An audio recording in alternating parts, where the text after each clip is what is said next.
أعوذ بالله من الشيطان الرجيم. بسم الله الرحمن الرحيم. ألم تر إلى الذين نافقوا يقولون لإخوانهم الذين كفروا من أهل الكتاب لئن أخرجتم لنخرجن معكم ولا نطيع فيكم أحدا أبدا وإن قوتلتم لننصرنكم واللہ یشہد انہم لکاذبون۔ اے حبیب، کیا آپ نے ان منافقوں کو نہیں دیکھا جو اپنے کافر اہل کتاب بھائیوں سے کہتے ہیں کہ اگر تم مدینے سے نکالے گئے تو ہم بھی ضرور تمہارے ساتھ نکل جائیں گے اور ہم تمہارے بارے میں کبھی کسی کی بات نہ مانیں گے، اور اگر تم سے جنگ کی گئی تو ہم ضرور تمہاری مدد کریں گے، اور اللہ گواہی دیتا ہے کہ وہ ضرور جھوٹے ہیں۔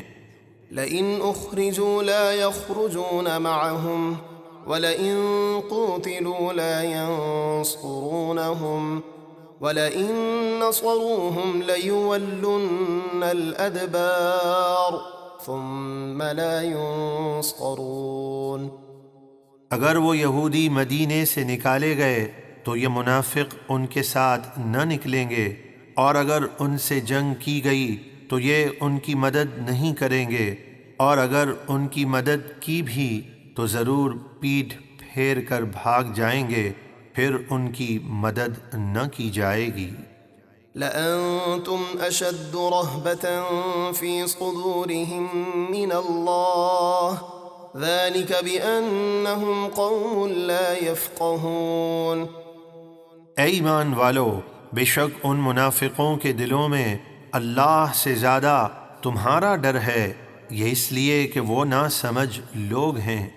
لا يقاتلونكم جميعا إلا في قرى محصنة أو من وراء جدر بأسهم بينهم شديد تحسبهم جميعا وقلوبهم شتى ذلك بأنهم قوم لا يعقلون۔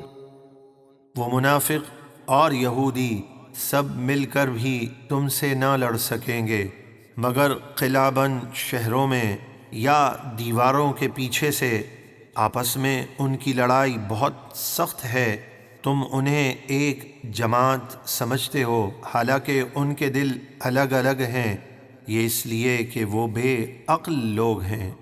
كمثل الذين من قبلهم قريبا ذاقوا وبال أمرهم وَلَهُمْ عَذَابٌ أَلِيمٌ۔ ان یہودیوں کی مثال ان کفار مکہ کی مثال کی طرح ہیں جو ابھی قریب زمانے میں ان سے پہلے بدر میں اپنے کام کا وبال چکھ چکے، اور ان کے لیے دردناک عذاب ہے۔ كَمَثَلِ الشَّيْطَانِ إِذْ قَالَ لِلْإِنسَانِ اكْفُرْ فَلَمَّا كَفَرَ قَالَ إِنِّي بَرِيءٌ مِّنكَ إِنِّي أَخَافُ اللَّهَ رَبَّ الْعَالَمِينَ فَكَانَ عَاقِبَتَهُمَا أَنَّهُمَا فِي النَّارِ خَالِدَيْنِ فِيهَا وَذَلِكَ جَزَاءُ الظَّالِمِينَ۔ منافقوں کی مثال شیطان کی مثال کی طرح ہے، جب اس نے آدمی سے کہا کفر کر، پھر جب اس نے کفر کر لیا تو شیطان بولا میں تجھ سے بیزار ہوں، بے شک میں اللہ سے ڈرتا ہوں جو تمام جہانوں کا رب ہے۔ تو ان دونوں کا انجام یہ ہوا کہ وہ دونوں آگ میں ہوں گے، اس میں ہمیشہ رہیں گے، اور ظالموں کی یہی سزا ہے۔